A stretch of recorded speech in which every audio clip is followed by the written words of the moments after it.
What is up, guys? That's it here with another edition of the Sanctuary Sunday. Today we'll talk about the Darkening of Tristram and the events of the first game. I hope you enjoy the tale, stay a while and listen. It would be impossible to tell the tale of the present age without writing about the troubled town of Tristram.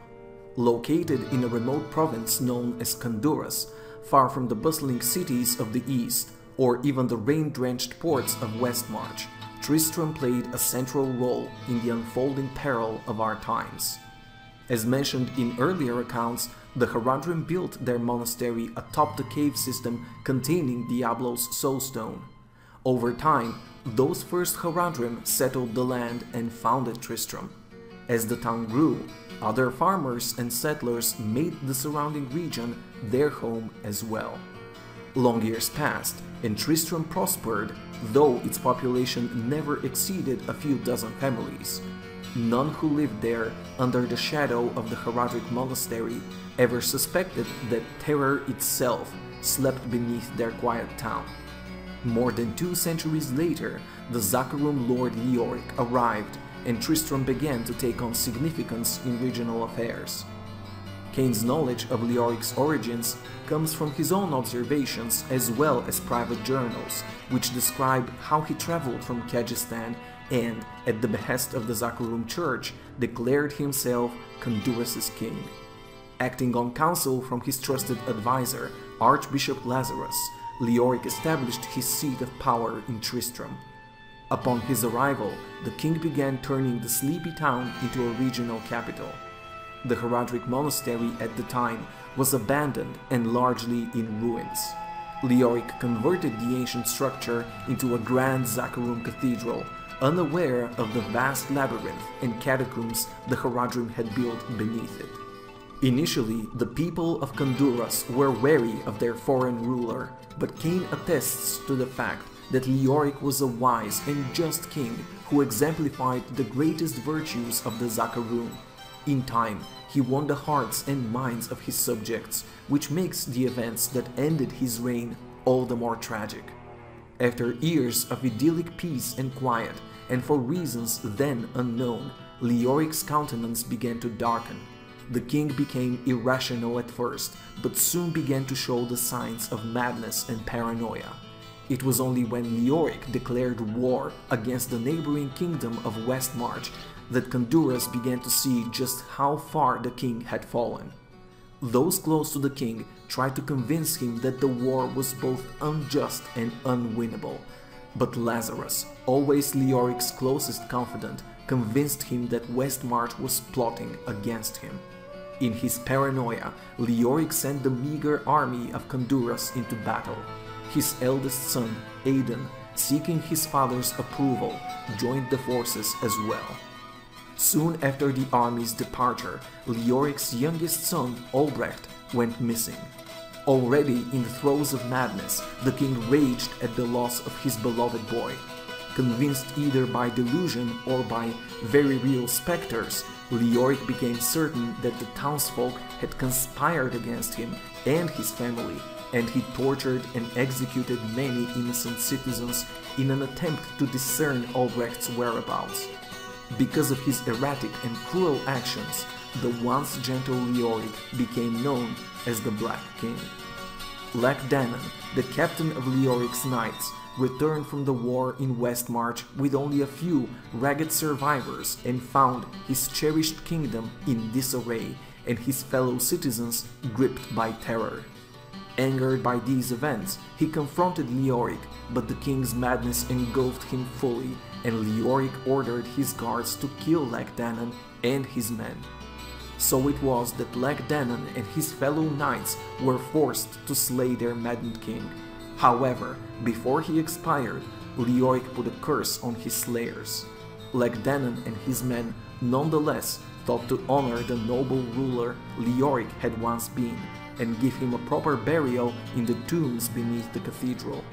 What became of them, nobody knows for certain, but there have been tales that Danon's damned soul eventually found peace.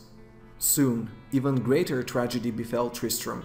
More and more citizens disappeared, Livestock was mysteriously butchered in the fields, and rumors of horrific creatures prowling the night spread like wildfire. Worse still were the audible screams that could be heard late at night, echoing from the depths of the cathedral. With Leoric dead and Leoric missing, the townsfolk turned to Archbishop Lazarus for assurance. Lazarus, who had been missing for some time, had returned to report that he himself had been ravaged and taken into the catacombs beneath the cathedral by what he could only describe as demons. In his terrified ramblings, he reminded everyone that Prince Albrecht was still missing, but suggested that the boy might be alive, held captive by the insidious denizens of the labyrinth. Seemingly obsessed with rescuing the young prince, Lazarus led many of the townspeople down into the catacombs, unfortunates who were never to be seen again. Amidst the chaos, Cain began to realize that the horrific creatures that wandered Tristram by night reminded him of the ones he had read about in the old heraldic tomes passed down to him by his family. As he scoured those tales of angels, demons, and the Heraldrim again, he came to a stunning realization. All those stories he had dismissed as myth and legend were true. Although humbled, Cain was also filled with a sense of purpose. He knew then that he possessed knowledge that could be used to fight Tristram's corruption. From that day forward, he vowed to arm whoever he could with enough wisdom and information to defeat the evil that had arisen. In those bleak and unforgiving times, many townspeople would gather at night in the Tavern of the Rising Sun. They sought to take comfort in the company of others, as well as the calming effects of Tristram ale.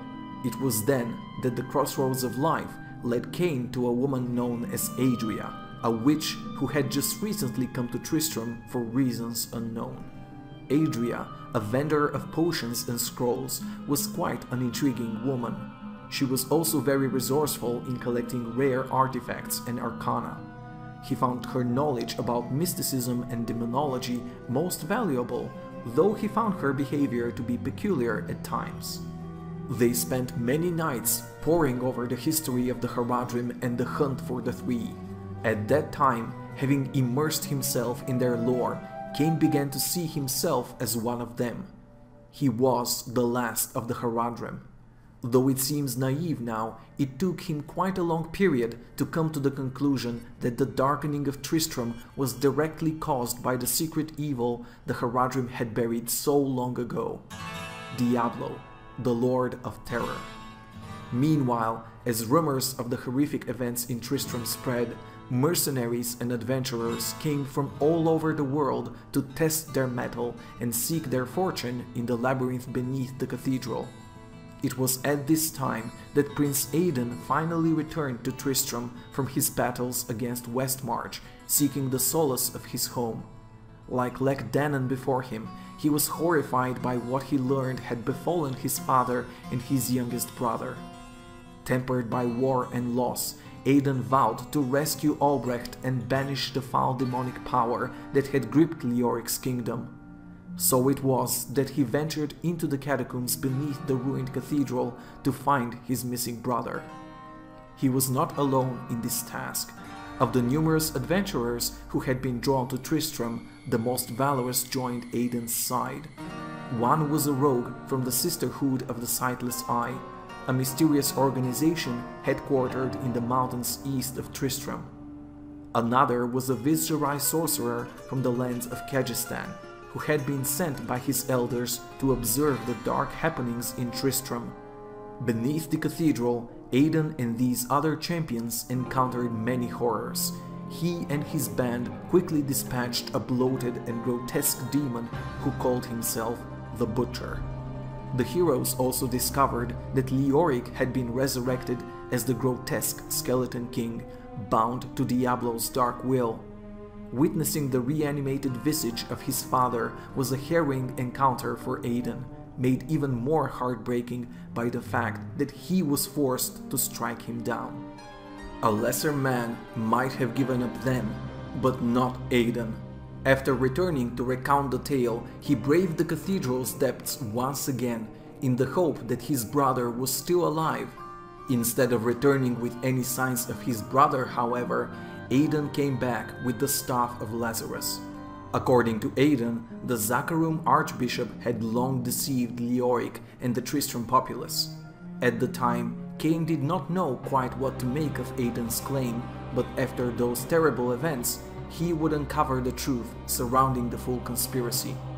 Lazarus had been one of the keepers tasked with watching over Mephisto's soul stone in Travincal, the heart of the Zakharum Empire in Kurast. As he would later learn, Mephisto had extended his influence beyond the confines of the stone. Over centuries, he had corrupted the highest echelons of the Zakharum faithful. Due in large part to Mephisto's influence, Lazarus had convinced Leoric to take on the position as Kanduras's king and establish his seat of power in the unassuming town of Tristram. Upon arriving here, Lazarus released the evil from beneath the cathedral by allowing Diablo's essence to escape from its soul stone. The Lord of Terror had then attempted to possess Leoric, but had succeeded only in driving the king mad. What is most despicable, though, is that it was Lazarus who had kidnapped Prince Albrecht and taken him deep into the catacombs at Diablo's bidding.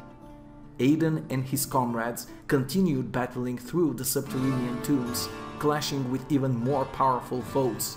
As news of their exploits grew less frequent, Cain began to fear that they had encountered Diablo himself and failed. Then, without warning, he heard what could only have been the death cry of Diablo. Aiden emerged from the bowels of the cathedral, coated in his own blood and all manner of demonic ichor. The terrible screams emanating from the catacombs stopped. Of the demons that had wandered the areas surrounding Tristram, there was no further sign. That is when Cain realized that young Aiden and his brave companions had done the impossible. They had triumphed over Diablo, the Lord of Terror.